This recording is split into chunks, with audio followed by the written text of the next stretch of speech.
ήταν κάπου να ευχηθώ, θα ήταν σ' αυτά που δεν πιστεύομαι σε κάποιους μυστικά. Θα ήταν σε εκείνα τα παράξενα ποτά που πίνω έξω. Αν ήταν κάπου να ευχηθώ, θα ήταν σ' αυτά που τα μοιράζομαι σαν συνωμοτικά και στα τραγούδια που χρειάζομαι αγκαλιά για να τα αντέξω.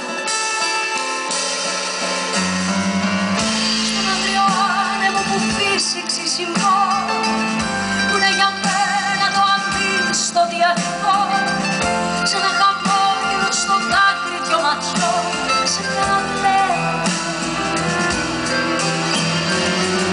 Και στις πολύχρωμες ομπρέλες του τεμπή που ανοίγουν πάντα την κατάλληλη στιγμή, σ' αυτό το πιάνο που αγκαλιάζει τη σκηνή τελευταία.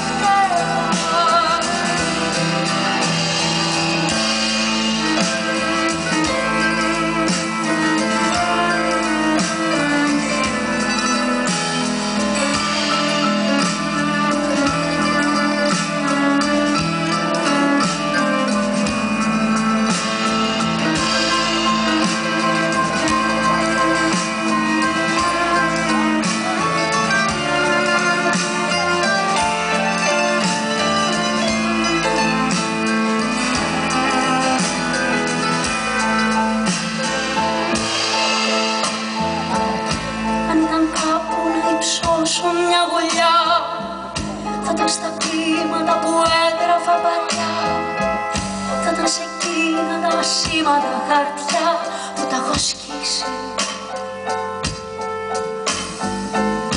Αν ήταν κάπου τότε θα ήταν σ' όλα αυτά που σου σωστά δεν τα ξέχασαν μετά, σε εισιτήρια διπλά στο σινεμά που έχω κρατήσει.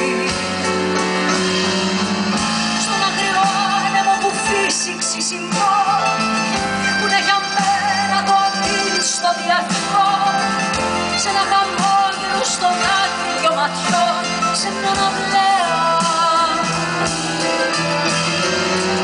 Και στις πολύχρωμες ομπρέλες του τεμπή που ανοίγουν πάντα την κατάλληλη στιγμή, σ' αυτό το πιάνο